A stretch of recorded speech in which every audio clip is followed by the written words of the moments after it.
The first time my husband saw me after I came home from the military hospital, he didn't ask how I was feeling. He didn't ask if I was in pain. He looked at the wheelchair, looked at our 3-month-old son sleeping beside me, placed divorce papers on the hospital tray, and said, "I didn't sign up for this life."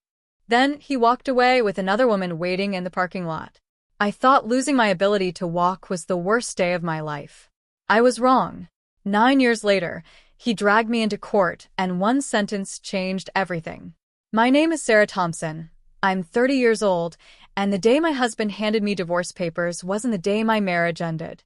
It was the day I realized I had been fighting for someone who had already walked away long before I was wounded. I had just returned from 8 months in a military rehabilitation hospital. 3 surgeries. Hundreds of hours of physical therapy. Countless nights wondering whether I'd ever stand on my own again. The combat injuries to my legs had left me unable to walk without a wheelchair. The doctors were hopeful. They believed I could recover, but they couldn't promise when. As I waited in my rehabilitation room that morning, I kept looking toward the hallway. Daniel had texted me, "I'll be there in 20 minutes." I smiled despite the pain. For weeks, I'd imagined this moment. I thought he'd walk through the door carrying flowers. Maybe he'd tell me everything would be okay. Maybe we'd cry together. Maybe he'd hold our 3-month-old son while we planned our future one step at a time.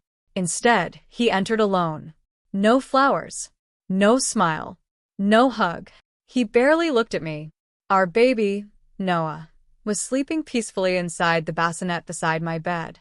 Daniel glanced at him for only a second before pulling a large envelope from his briefcase. "I've been thinking about this for months," he said quietly. Then he placed the envelope on my hospital tray. I stared at it.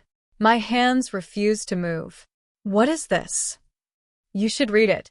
I slowly opened the envelope. The first page read petition for dissolution of marriage. For several seconds, I couldn't breathe.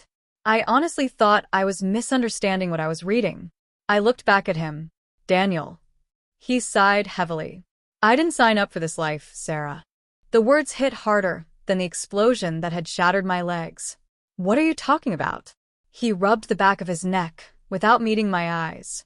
"The doctors don't even know if you'll walk again." "I'm trying." "I know." His voice stayed strangely calm. "But I can't spend the rest of my life taking care of someone." I stared at him, not because I was angry, because I couldn't believe the man I'd loved for 9 years could sound so empty. "Our son is 3 months old. I'll send child support." "That's all you have to say?" He finally looked at me. There's someone else." Everything inside me went silent. "I met her while you were overseas." He didn't even sound ashamed. I wasn't planning for any of this to happen, but it did. I looked at Noah sleeping peacefully beside me. He had no idea his family was falling apart before he'd even learned to smile. "I won't sign these," I whispered. "You don't have to." Daniel picked up his briefcase. "My lawyer will handle everything." He walked to the door before stopping. "I truly hope you recover." Then he left. Through the hospital window, I watched him cross the parking lot. A woman climbed out of a silver SUV. She smiled. He smiled back. Then they drove away together. I lowered my head and quietly cried so Noah wouldn't wake up. That afternoon, I made myself one promise. If I had to learn how to walk again, I'd do it. But I would never let my son grow up believing he had been abandoned because his mother wasn't strong enough to keep fighting. The divorce became official 4 months later. Daniel never came back to the rehabilitation center. Not once. Every conversation happened through lawyers, paperwork, or short emails that sounded like they had been written for a stranger instead of the woman who had once been his best friend. I refused to let bitterness become the story Noah would grow up hearing. Instead, I made recovery my full-time mission. Every morning began at 5:30. A nurse helped me into the therapy gym before Noah woke up. The physical therapists never treated me with pity. They expected effort. I gave them everything I had. Some days I celebrated standing for 30 seconds. Other days I cried because my legs refused to obey me. More than once, I fell trying to take a single step. Each fall reminded me of the battlefield. But each time I got back up, not because I wasn't afraid, because Noah deserved a mother who never stopped trying. When he was 6 months old, he learned to crawl. At nearly the same time, I managed my first shaky steps between two parallel bars. The therapists applauded. I cried harder than I had after any surgery. For the first time since my injury, I believed my future wasn't over. Recovery didn't happen quickly. It happened one painful day at a time. By the second year, I no longer needed a wheelchair. A cane became my new companion. By the third, I could walk independently, although long distances still left my legs aching. The scars never disappeared. Neither did the memories. But I stopped measuring my life by what I had lost. Instead, I focused on what I was building. Using education benefits I'd earned through my military service, I completed a master's degree in organizational leadership. Soon afterward, I accepted a position helping wounded veterans transition into civilian careers. Every person who walked into my office carried invisible battles. For the first time, my own experience became someone else's source of hope. Meanwhile, Noah grew into a bright, kind little boy who asked endless questions about airplanes, dinosaurs, and why the moon followed our car home. He never complained that our life looked different from other families. To him, I was simply mom. Daniel sent child support most months. Birthday cards arrived occasionally. Phone calls were rare. Visits became even rarer. Years passed that way. Quietly. Peacefully. Then, just after Noah turned 9, everything changed. A thick envelope arrived by certified mail. Inside were court documents. Daniel was petitioning for full custody. I read the papers 3 times before they finally made sense. According to his filing, my past combat injuries supposedly made me incapable of providing long-term stability. He claimed Noah would have better opportunities living with him. I couldn't believe it. The man who had walked away before I could even stand again was now asking the court to take away the child I'd raised completely on my own. That night, after Noah had fallen asleep, I sat alone at the kitchen table staring at the documents. Fear slowly gave way to determination. I had survived combat. I had survived abandonment. I had learned to walk again. There was no chance I was going to stop fighting now. Not when the person depending on me most was sleeping peacefully just down the hall. The custody hearing began on a rainy Tuesday morning. I wore a navy blue suit instead of my old army uniform. Those years were behind me. This wasn't a battlefield. It was a courtroom. But somehow, it felt even harder. Noah sat quietly outside with my older brother, Mark, coloring in a sketchbook while the adults decided his future. When Daniel walked in, I barely recognized him.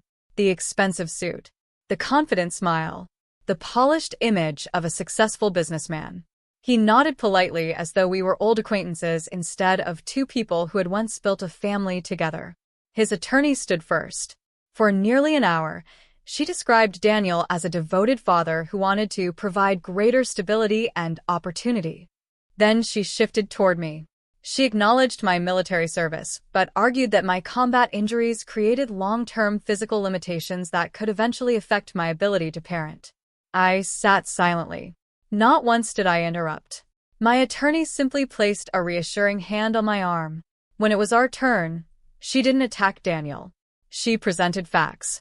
Medical reports confirming I had regained full independence years earlier. School records showing Noah had excellent attendance and grades.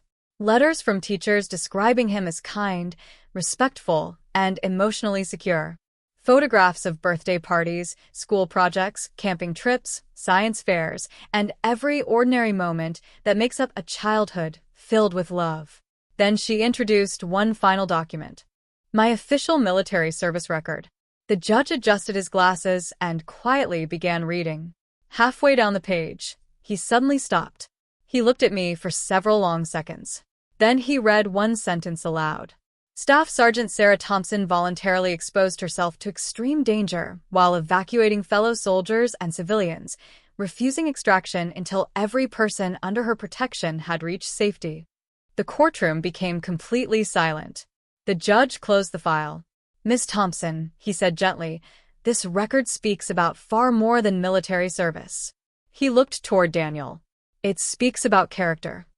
His voice remained calm. The court has also reviewed 9 years of documented caregiving. He glanced at another file.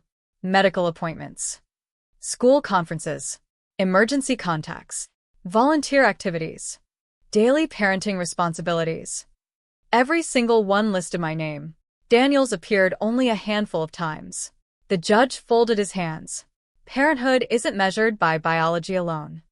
It's measured by consistent presence. He turned toward Daniel. You voluntarily left when your child was an infant.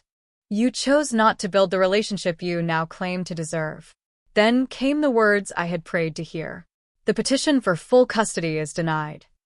I closed my eyes. For the first time in months, I could breathe. Outside the courthouse, Noah came running across the sidewalk before anyone could stop him. He wrapped both arms around my waist. I knew you wouldn't lose, Mom. I knelt carefully despite the ache that still lived in my legs. How did you know? He smiled with complete certainty. Because heroes don't quit. My eyes filled with tears. I hugged him tightly. Daniel walked past us without saying a word. He climbed into his car and drove away. This time, I didn't watch him leave with sadness. I watched him leave with peace. Because the greatest victory wasn't winning in court. It was knowing my son had never measured my strength by how perfectly I walked. He measured it by the fact that I never stopped showing up. And that was a victory no courtroom could ever take away.